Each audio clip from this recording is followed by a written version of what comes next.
Edwin De Los Santos, he wants Shakur Stevenson to try to stop him. He said he can't wait for that. That's what I want to talk about in this video.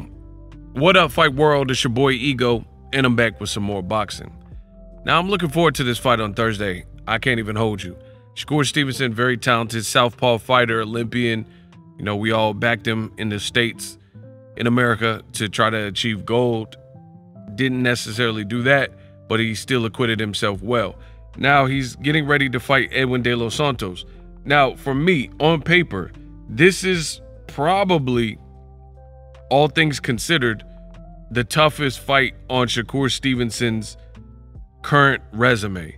Like, all of his fights, Oscar Valdez, Jamel Herring, you know, no offense to any guy, but I feel like in boxing, styles make fights, and Shakur Stevenson, we've known for a while that he's a good fighter, and it's going to take another good fighter with the right intangibles in order to beat Shakur Stevenson. And when I looked at the matchups, his past matchups, I never really thought twice about any of those fights. Literally, I'm not even being funny. Like, you've never seen me do a prediction video and given the talent and the people he's faced and second guess Shakur Stevenson. Even the Oscar Valdez fight, a lot of people were sold on that fight. A lot of people were like, oh, this is a great fight. And I recognized it was two known names, so people were happy about it. But I never understood, and I never seen Oscar Valdez as the victor in that fight, right? He had recently failed for the phentermine, which is a black eye and a stain on his career. So no matter what, however that got in his system for the Robson-Conceição fight, I knew he had to fight Shakur Stevenson clean. So there's no, I didn't expect any kind of like potential adverse findings or anything like that, because that was a type of fight where it was a lot of pressure. It was a lot, we'll just leave it at that. There was a lot of pressure given his performance, Oscar Valdez versus Robson-Conceição. A lot of people, including myself, thought Conceição won, and Shakur dismantled Conceição later very easily, and that's an Olympian as well. And he already had failed. He wasn't in the position where he could fail another PED test with any type of phentermine or anything. So I knew that he would have to be on his P's and Q's in training camp. And stylistically, outside of the adverse finding and that kind of thing, knew it was a clean fight, is I just didn't see it. I didn't see Oscar Valdez. Like, Valdez, he's a name and he's in the Canelo gym, and I think a lot of the race fans tend to just gravitate towards that. Like, oh, they like Eddie Reynoso, they like Canelo, payday, you want payday, I know that. You know, so they were kind of just backing Oscar Valdez. But I never look at any of those things when I'm determining who I think will win a fight.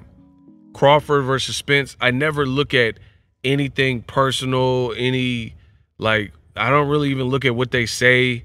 I look at the stylistic matchup. You know, whether I'm right or wrong, I'm going to go down with that ship. And for me, I never understood the Oscar Valdez. Like, because I've seen so many of his fights, and his best performance was probably Miguel Berchelt, which is a very limited, one-dimensional guy, and he dismantled him.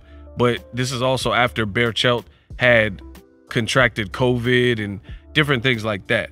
So fast forward to Shakur Stevenson's career, I've never seen Top Rank match him with somebody that really was intriguing. I've just always supported Shakur Stevenson's career and watched his fights, but I never really expected much in terms of competition. But this particular fight, I feel like this fight is going to show me a lot more than other Shakur Stevenson fights, because Edwin De Los Santos, for starters, I've already made a video about it. He looks massive for this weight class. And it's not a bodybuilding contest or physique or Mr. Olympia, but not only is he big, we know he carries power. So him having power definitely makes this interesting. And then if it was just a guy who had power only, then I wouldn't really think of anything of it, because Shakur Stevenson has definitely fought, and I'm not saying he's never fought anyone amateur or pro, kind of similar to Edwin De Los Santos, but for me, this is the most regarded guy that he's fighting that has the stylistic intangibles to either potentially beat him or at the very least make it a tough fight. Again, styles make fights. You look at a guy like even Floyd Mayweather, who I rate more than any of these new younger fighters under 30. He's done more, accomplished more, tight defense, he has the mindset, etc. He had fights like Marcos Maidana, where Maidana's attitude and having enough of the right intangibles made it for a fun fight and a dangerous fight. And that's kind of what I look at here. If Edwin De Los Santos, if I viewed him as a plotting, come forward slugger and puncher, I wouldn't give him much chance. But the fact that I've seen him box, and he's a Dominican boxer, there's a lot of very good, you know, Dominican boxers right now, where you got Hector Luis Garcia, even though he got knocked out by Gervonta Davis, he's a very good fighter, you know, and they have a good boxing program similar to other schools like the Ukrainian boxing school, having a lot of great fighters, Cuba having a lot of great fighters, of course, America and Mexico having a lot of great fighters. So I'm really looking forward to this fight. Edwin De Los Santos says he wants Shakur Stevenson to try to push for a knockout. Now, here's the thing is, I'm always curious because Shakur Stevenson has, I would say, reasonable power. It's not anything like way above average or anything, but he can get your attention, I guess, right? And the interesting thing is if you fight a fighter like Edwin De Los Santos and he completely does not respect your power, I'm always curious to see how the fighter will acquit themselves when you can't hurt that guy or the guy is fighting you like you can't hurt them. Similar, a fight that comes to mind recently is Jaron Boots Ennis, who has a lot of power per capita in his division welterweight, but the way Villa was fighting him, it takes a special guy like a Jaron Ennis to do what he did with Villa, because Villa was fighting like the damn Terminator, and he just would not stop and would not, until his body physically gave out, and Jaron kept at it and kept at it, and Boots finally sat him down and like started hurting him with the right sequence of shots. This guy was not going to stop. So even in loss, I gave a lot of credit to Roman Villa. That guy is tough. And we also seen it in the Rashidi Ellis fight.